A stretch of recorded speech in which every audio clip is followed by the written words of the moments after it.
খুব কম সময়ে সুস্বাদু আর স্বাস্থ্যকর যদি কোনো জলখাবার বানাতে চান তাহলে একবার এই রেসিপিটা ট্রাই করতে পারেন। বাচ্চা থেকে বড় সকলেরই ভীষণ ভালো লাগবে এই টেস্টি টেস্টি জলখাবারটা। তো তার জন্য প্রথমেই শুকনো খোলায় 1 বাটি ডালিয়াকে ভেজে নেব।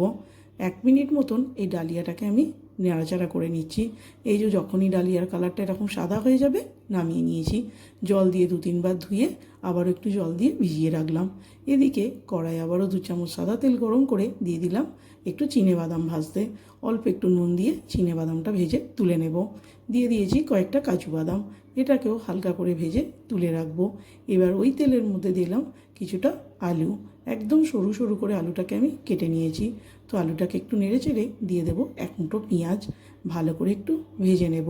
তারপর এর মধ্যে দিয়ে দিয়েছি ভিজিয়ে রাখা ডালিয়াটা, ভালো করে একটু আলু পেঁয়াজের সাথে নাড়াচাড়া করে নিয়ে দিয়ে দিয়েছি ওর মধ্যে 1.5 বাটি জল।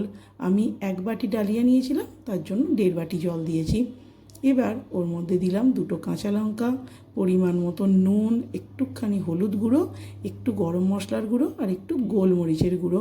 সব কিছু ভালো করে মিশিয়ে একটা ঢাকনা চাপা দিয়ে কিছুক্ষণ সিদ্ধ হতে দেব।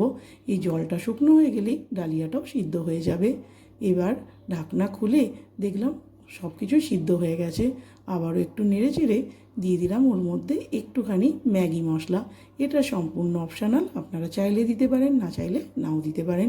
আমি একটুখানি দিয়েছিলাম যাতে একটু বাচ্চাদের মুখে ভালো লাগে। তো এবার ওর মধ্যে চিনেবাদাম আর কাজু বাদামটা দিয়ে ভালো করে মিশিয়ে নামিয়ে নিয়েছি।